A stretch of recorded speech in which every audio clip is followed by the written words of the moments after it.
everybody. So today we're going to try Chilly Water Pale Ale from Tighthead Brewing Company. First time I've had a beer from them. Cool, like deep sea fish with a hop. It's one of the, I know it's a fish, and I think they have a light in front, then it like flashes and attracts stuff.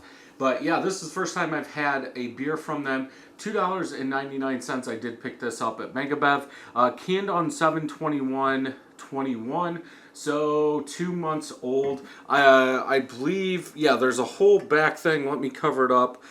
So on here, 4.8% ABV and 40 IBUs. We'll taste it, then read the back after we're done. So I'll get this sticker at least halfway off here. Go ahead and open it, get it into a glass, and see what we think. Not much of a hiss there.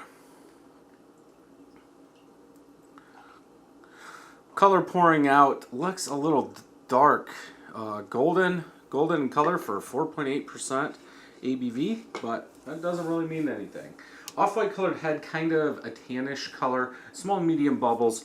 For that pour, about a finger and a half of head. Most of the bubbles are compact, like just so. For the color, I would say golden yellow in color, pretty clear. There is some chill haze on there, but for the most part, yeah, pretty clear. You guys are seeing more orange than I am. But yeah, looks like there's definitely some crystal malt in here, 20-40, something like that. Let's go ahead and smell.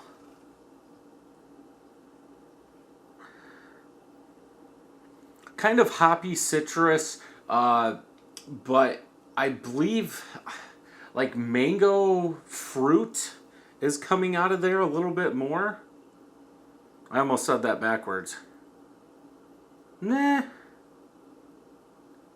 Yeah, I would say like a mango pineapple fruit, then like a citrus hoppiness in the back end. Maybe some malt. I almost want to say berry, like a mosaic.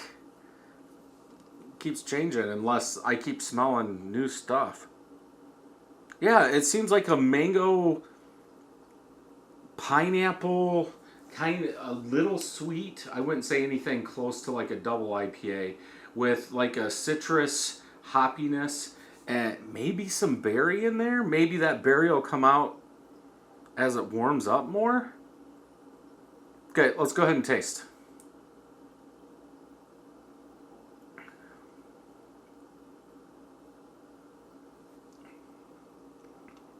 Maltiness is what I get.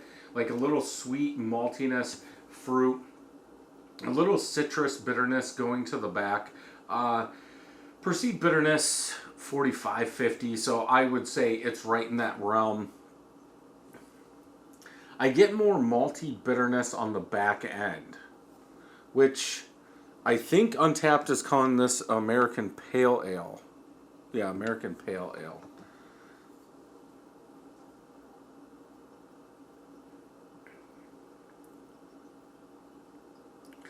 Kind of reminds me of a very low ABV West Coast style IPA because of that bitterness, a little bit of maltiness in there.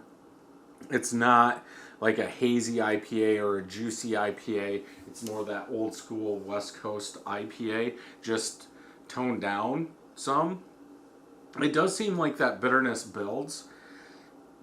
Excuse me. Let's pour the rest of this in here. Oh, we're going to be cloudy. Yeah, there is a little cloudiness to it, that true yeast hops floating on the bottom, or sinking to the bottom, I should say.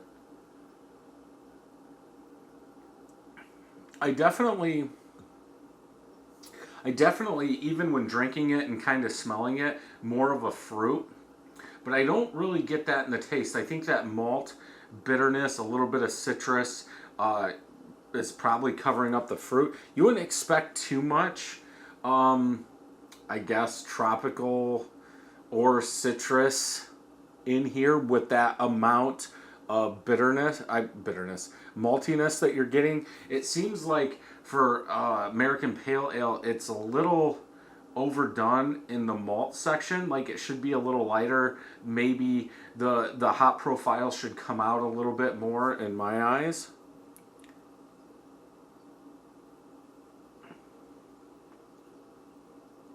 Maybe as it settles down up front, like generic fruit, tropical fruit.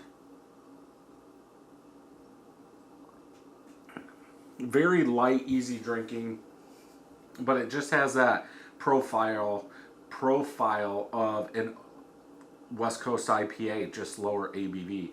On this one, I would go 3.75 out of 5. Let's check the back. Wheat-based. Huh. Well, obviously I didn't say weedy. Yeah, our wheat-based American Pale Ale drinks more like an IPA, but without all the heavy malt sweetness and alcohol. It's not going to be that heavy at 4.8%. If anything, I understand they're saying heavy malt sweetness, but the body's still going to be a little bit heavier from using wheat. Citra, Amarillo hops are used. Mango, tangerine. So I did say fruit. I said mango, pineapple. So that was kind of on. Yeah, tangerine, citrus, and citrus fruit. But yeah, the bitterness seems like it's still a little bit too high, at least in my mind. So we got the citrus, we got the mango, we didn't get tangerine, but we said citrus, and obviously I didn't say wheat. Yeah, definitely something out of the box. I would like to see this with a little less malt sweetness, even though they're not saying it. I think, just in my mind, it goes back to kind of a West Coast style IPA. Let's check Untappd. 4 of my friends have tried it, 3.81 out of 5. Almost 12,000 people have tried this. 3.65. So I'm a little bit lower than my friends and a little bit higher than everybody else. Let's see if anybody's commented. No. Nope. No comments. 3.5 is like most of what people are giving it. So yeah, definitely one to pick up and try if you want to try something different. If you enjoyed this review, check some more out over here. And until next time, happy brewing.